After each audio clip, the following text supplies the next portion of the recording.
রক্তের জাতি, সিংহের জাতি, ইসলামের জন্য জীবন দিতে জানি, রক্ত দিতে জানি, কোনদিন বাতিলের কাছে মাথা নত করি নাই।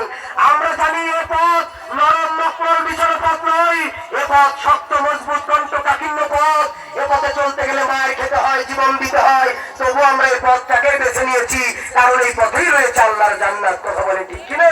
আল্লাহর নবীর প্রিয় সাহাবী খালিদ বিন ওয়ালিদ যখন তরবারিকে কোষ মুক্ত করে আজ কাফের মুশরিকদের মোকাবেলায় দাঁড়িয়ে যেতেন, কাফের বেঈমানেরা এই ময়দান থেকে তরবারি ফেলে দিয়ে পালাতে বাধ্য হতো। আমরা সেই জাতি, সেই রক্ত আমাদের ধমনীর ভিতরে। আপনার আমার কলিজার টুকরা নবী এটা আলেমার দাওয়াত দেওয়ার কারণে কাফের মুশরিকেরা তার গলার মধ্যে গামছা লাগিয়ে মক্কার অলিতে গলিতে টানাটানি করেছে। নবী আমার বাতিলের কাছে মাথা নত করে নাই। আমার দেশের জেলখানায় 3 বেলা গরম ভাত দেওয়া হয়। বিশ্বনবী জেলখানায় গাছের ছাল আর গাছের পাতা খেয়ে থেকেছেন।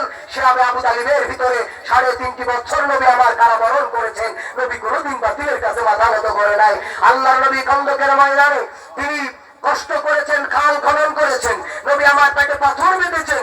আল্লাহর নবীকে খন্দকের ময়দানে নবীজিকে উল্টা করে ফেলে দেওয়া হয়েছে। নবীজির মাথার হেলমেট ভেঙে গিয়েছে, লোহার হেলমেট নবীজির মাথার মধ্যে ঢুকে গিয়েছে উহুদের ময়দানে। নবী কোনদিন বাতিলের কাছে মাথা আনত করে নাই। সেই নবীর আশিক আমরা, সেই নবীর উম্মত আমরা।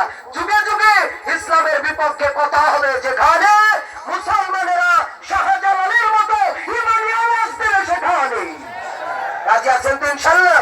আল্লাহ তাআলা আমাদের এই তাকবীরকে, এই ইমানি শক্তিকে আল্লাহ তাআলা আরো বৃদ্ধি করে দিক, জোরে বলেন আমিন।